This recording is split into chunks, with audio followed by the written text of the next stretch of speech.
Well, attorneys general from 20 states, including Maryland and D.C., are suing over cuts to the Department of Education. The suit claims cuts to the agency are being used to unlawfully dismantle that department.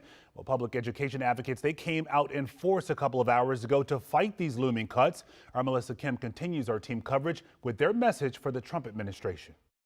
Earlier this evening, students and teachers protested here in front of Department of Education headquarters. And their message tonight, the federal government should be increasing funding to education, not decreasing it. The students that are going to public school that need this education, that's who they're going to hurt. Michael Lake is a high school Spanish teacher in D.C. public schools. He thinks the Trump administration doesn't understand the long impact of the cuts. They didn't have to go to public schools. They didn't need these government programs. He was among the dozens who protested the nearly 1,300 workers who were fired from the department on Tuesday. Yara Chengyet-Levin, a junior at Johns Hopkins University, says they feel this is just the beginning and it's time to speak up.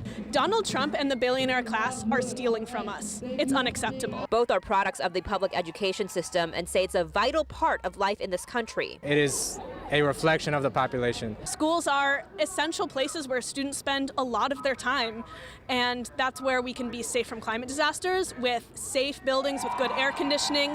That's where students are getting their free breakfasts and lunches, so having nutritious meals there. And without public education, a lot of these students that are coming from backgrounds of less economic privilege don't have a way to move up through social classes and economic classes. Justin Dunbar is a freshman at Howard University. He got involved after volunteering at a Baltimore City public school. He saw some of the same inequities there that he experienced growing up in Mississippi. The same hopelessness, the same desperation, and economic and educational disparity is triggering. His message to fellow college students: this is only 3 miles away from me.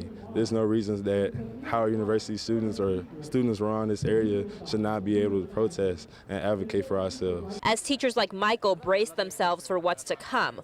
On Tuesday, Education Secretary Linda McMahon confirmed that the layoffs are the first step towards more downsizing in the department. I don't know exactly how it's going to hit us yet, but I'm sure it's going to start hitting these schools pretty soon. At Department of Education headquarters, Melissa Kim, WUSA 9. Yeah, and they're not done. Supporters of the Department of Education have a plan to be heard tomorrow morning as well. They say they're going to honk their horns as they drive to DOE headquarters between 8 and 9 a.m. They're going to rally on the steps of that building on Maryland Avenue in Southwest D.C. starting at 9 a.m.